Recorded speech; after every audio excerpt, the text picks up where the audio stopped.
और इस वक्त की बड़ी खबर आपको बताएं, एक तरफ जहां कोरोना का संक्रमण चरम पर है तो दूसरी तरफ कारोबार भी सामाजिक जिम्मेदारी से ज्यादा अपने मुनाफे में व्यस्त दिख रहे हैं। देखिए रांची से चैंबर की अपील और उसकी अनदेखी पर यह रिपोर्ट। एक तरफ राज्य भर में कोरोना का बढ़ता संक्रमण, दूसरी तरफ राजधानी के खुले बाजार। दोनों तस्वीरें ये बताने के लिए काफी हैं कि हम संक्रमण से निपटने को लेकर कितने तैयार और कितने जिम्मेदार हैं। झारखंड चैंबर ने हफ्ते में 3 दिन दुकानें बंद रखने की अपील की थी, लेकिन राजधानी की ज्यादातर दुकानें कल भी खुली थी, आज भी खुली हैं। चैंबर से जुड़े कई सदस्यों ने ही अपनी दुकानों को खोल रखा है। कोई भी अभी प्रशासन की तरफ से कोई डिसीजन नहीं आया है, तो इसलिए दुकानें कुछ खोल रहे हैं लोग, कुछ नहीं खोल रहे हैं, तो इससे पब्लिक भी कंफ्यूज कर रही है कि हम लोग निकले मार्केट या ना निकले। झारखंड चैंबर के बंद की अपील के पीछे तर्क ये था कि शुक्रवार, शनिवार और रविवार को दुकानों के बंद रहने से लोग सड़कों पर नहीं निकलेंगे और इससे कोरोना की चेन टूटेगी। एक आम नागरिक होने के नाते मैं सारे व्यापारियों से, उद्योगपतियों से एक चीज़ पूछना चाहता हूं कि क्या हमें अपने जान माल की रक्षा की चिंता है? और अगर सरकार मान लीजिए कोई पूर्ण लॉकडाउन अगर कर दे तो क्या हम उस समय सरवाइव कर पाएंगे? बहुत मुश्किल से 3 महीनों के लॉकडाउन के बाद हम वापस ट्रैक पे आए हैं, लेकिन व्यापार और व्यवसाय के साथ साथ हमारी कुछ नैतिक जिम्मेदारियां भी हैं, जिसको चेंबर ने एक अपील के माध्यम से लोगों से आग्रह किया है। चेंबर का उद्देश्य था कि लोगों की जान माल की रक्षा हो। चेंबर का इसमें कोई व्यक्तिगत स्वार्थ नहीं था, ना चेंबर के किसी पदाधिकारी का। हमने एक ईमानदारी पूर्वक पहल की थी। अब लोग यही चाहते हैं कि प्रशासन का डंडा चले तभी हम बंद करेंगे। ये हमने बंद के लिए अपील नहीं की थी, ये स्वयं से, स्वेच्छा से एक अपील की गई थी कि भाई हम सबको ये जिम्मेवार बनना है कि किसी तरह ये जो कम्युनिटी स्प्रेड हो रहा है वो किसी तरह रुके, कम्युनिटी चेन रुके, इसमें सबकी अपनी भागीदारी है। झारखंड में हर दिन 200 से ज्यादा नए मरीज मिल रहे हैं। कोरोना कम्युनिटी स्प्रेड की ओर बढ़ रहा है। ऐसे में चेंबर की अपील जायज है या फिर दुकान खोलने की जिद? इसका फैसला बाजार का मुनाफा नहीं बल्कि आपको खुद करना है। संजय कुमार सिन्हा, न्यूज़ 18, रांची। राज्य में कोरोना के बढ़ते संक्रमण को देखते हुए आज स्मरणालय में एक बैठक हुई। इस बैठक में वॉलंटियर की तैनाती पर फैसला लिया गया। ये वॉलंटियर ट्रेन, हवाई जहाज और दूसरे माध्यमों से रांची पहुंचने वाले यात्रियों की सेहत की पूरी जानकारी लेंगे, साथ ही उनका पूरा डिटेल अपने पास रखेंगे। जो एयर से या ट्रेन से या ई पास से जो कोई भी हमारे इस शहर के नागरिक आ रहे हैं, उनको कॉल करके पता करना है कि उनकी अभी वर्तमान स्थिति क्या है, वो स्वस्थ हैं या नहीं, उनको कोई सिम्टम है या नहीं, जिससे कि हम लोग उनका प्रारंभ में ही उपचार कर सकें और उन्हें आवश्यक स्वास्थ्य की सुविधाएं उपलब्ध करा सकें। धनबाद में हाई प्रोफाइल पार्टी में आखिरकार 22 दिन बाद कोयला कारोबारी राजीव अग्रवाल के खिलाफ सदर थाने में लॉकडाउन उल्लंघन का मामला दर्ज किया गया। इस मामले में राजीव अग्रवाल समेत कई लोगों को आरोपी बनाया गया है। 2 जून को हुई इस हाई प्रोफाइल पार्टी में कई व्यवसायी शामिल हुए थे। उपायुक्त के आदेश पर मामला दर्ज किया गया। एफआईआर हो चुका है और हम लोगों ने यह भी निर्देश हमारे अनुमंडल पदाधिकारी को दिया है कि आगे की जांच में भी अगर कुछ और तथ्य सामने आते हैं तो उसमें भी कड़ी कार्रवाई की जाएगी। और स्पष्ट, जैसे कि एसपी साहब ने भी स्पष्ट कर दिया कि एमएचए के गाइडलाइंस में, राज्य सरकार के गाइडलाइंस में, लॉकडाउन की इंप्लीमेंटेशन में यदि कोई उल्लंघन होता है तो उससे सख्ती से निपटा जाएगा। पलामू में कोरोना का संक्रमण बढ़ता ही जा रहा है। मेदिनीनगर के Gayatri Nagar, Sudna, police line, bank colony, Hamidganj, Singra समेत कई मोहल्लों को कंटेनमेंट जोन बनाया गया।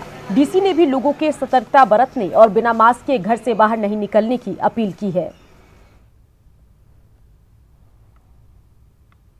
गुमला में कोरोना का संक्रमण थमने का नाम नहीं ले रहा। ऐसे में चैंबर ऑफ कॉमर्स ने आज से 31 जुलाई तक तमाम दुकानों को बंद रखने का फैसला लिया, जिसका असर भी देखा जा रहा है। शहर में दुकानें बंद है। चैंबर के सचिव ने आम लोगों से भी सहयोग की अपील की, साथ ही व्यवसायियों का आभार जताया। देखिए, आज जो गुमला की बंदी हम लोग सफल देख रहे हैं, इन लोगों में डर हो गया है। डर नहीं, सब अपने सुरक्षा के लिए आज दुकान बंद किए हुए हैं। ये गुमला की व्यापारियों की एक राहत की बात है, लोग अपने ये जागरूकता को समझ रहे हैं। और इस वक्त की बड़ी खबर आपको बताएं, खबर लातेहार से आ रही है जहां जेल से 2 कैदी फरार हो गए हैं। जी हां, लातेहार से बड़ी खबर आपको बता रहे हैं जहां जेल से 2 कैदी फरार हुए हैं। जेल की दीवार फांदकर 2 कैदी फरार हुए हैं। बौमत का दिलशाद और छत्तीसगढ़ का विक्की राम फरार हुआ है। लातेहार जेल पुलिस और जिला पुलिस में इस घटना के बाद हड़कंप मचा हुआ है। तो लातेहार से बड़ी खबर जहां जेल से 2 कैदी फरार हुए हैं। विकास हमारे संवाददाता इसी खबर पर ज्यादा जानकारी के साथ फोन लाइन से जुड़ गए हैं। विकास, अपडेट क्या कुछ है, कैसे फरार हो गए 2 कैदी, बताइए। जी सुकन्या, मैं आपको बता देना चाहूंगा कि लातेहार मंडल कारा से 2 कैदी फरार हुए हैं। बताया जाता है जेलर के द्वारा कि दोनों कैदी बाउंड्री को फांदकर फरार होने में सफल रहे हैं। जैसे ही पता चला जेल प्रबंधन को कि 2 कैदी है वो फरार हो गए हैं, वैसे ही आनंद फानन मच गई। हूटर बजाते हुए बंदी की खोजबीन में जुट गए। वहीं इस बाबत जैसे ही जिला पुलिस को इस बात की पता चली, अभियान एसपी खुद मौके पर पहुंच बंदी की खोजबीन में लगे हुए हैं। जी सुकन्या।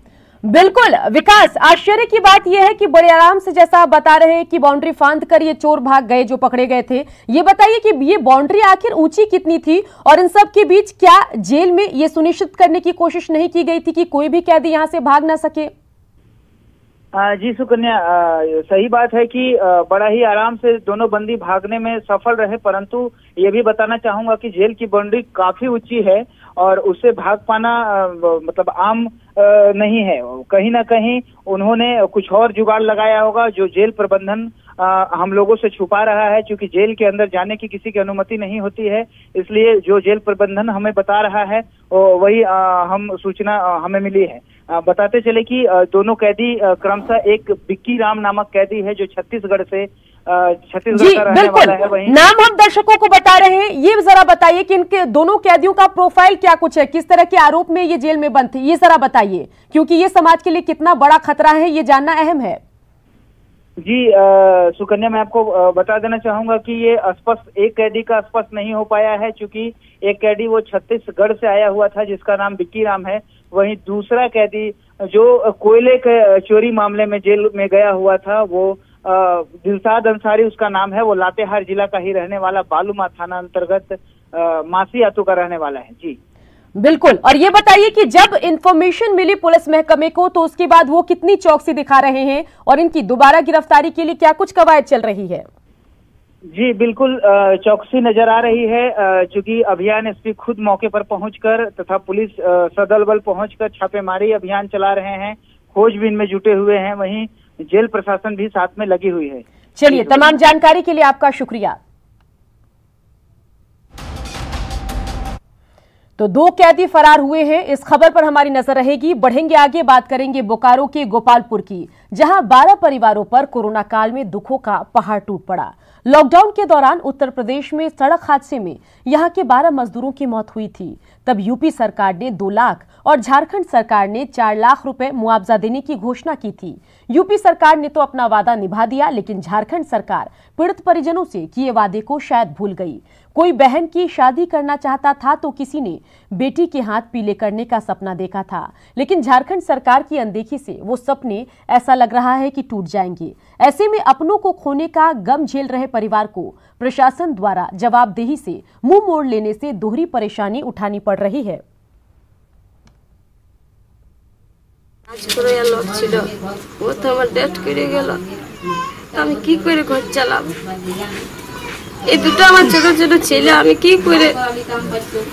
झारखंड सरकार नहीं दिया।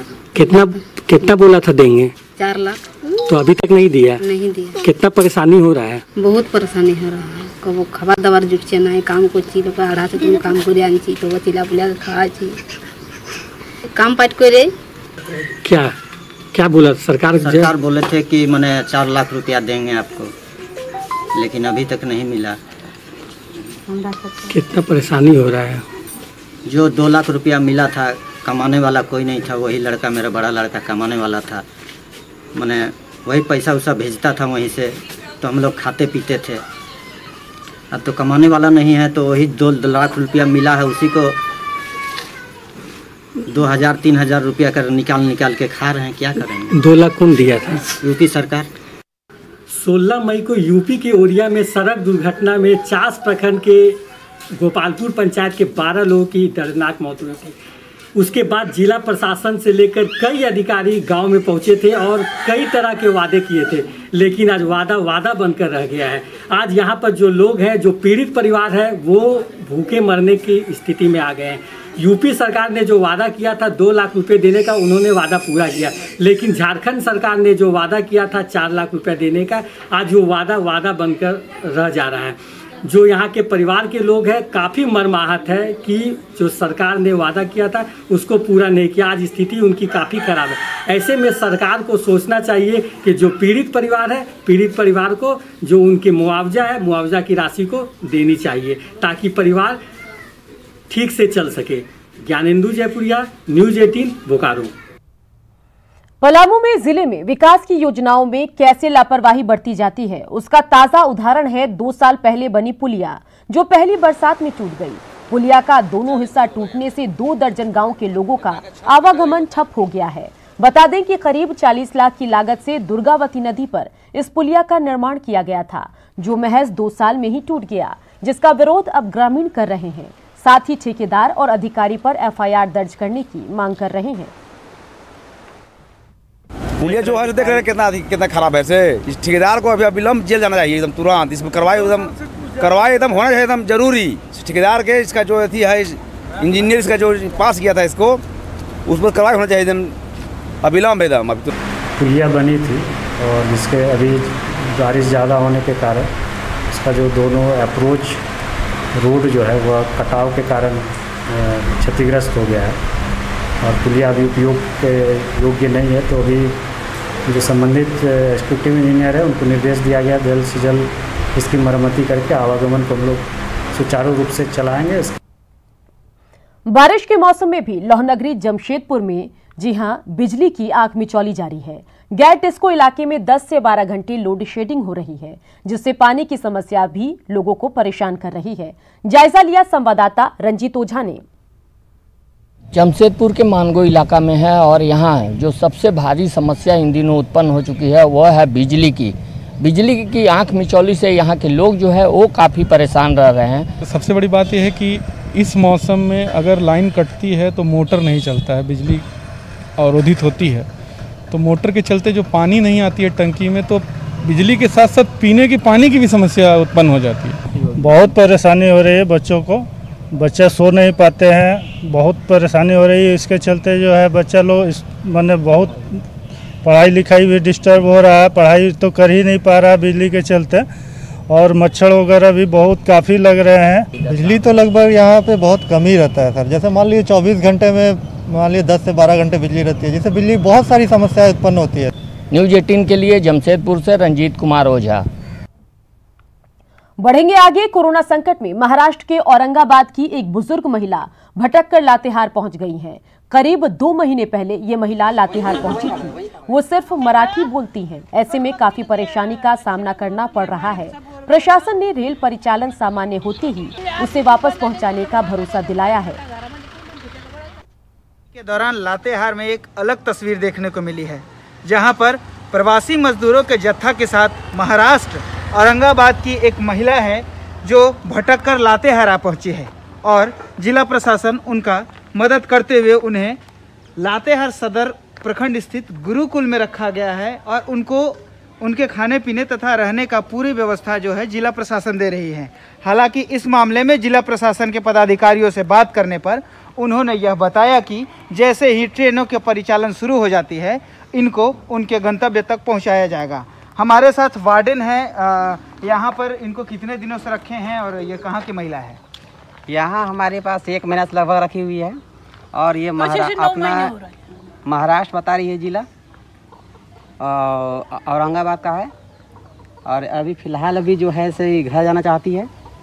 अब इसको घर जाने के लिए भी बाल समाज कल्याण मैडम से बात हुई है कि इसको ट्रेन का परिचालन होते ही इसको घर वापस भेज दिया जाएगा। जिस तरह से प्रतिदिन ये जो महिला हैं वो अपने घर जाने को लेकर बिलखती हैं, रोती हैं, तो इनका जिला प्रशासन कोरोना महामारी के दौरान मदद भी नहीं कर पा रहा है, चूँकि ट्रेनों का परिचालन अभी तक सामान्य नहीं हुआ है। देखना यह होगा कि महिला आखिर अपने घर तक कितने दिनों में पहुंचती है। न्यूज़ 18 के लिए लातेहार से विकास तिवारी।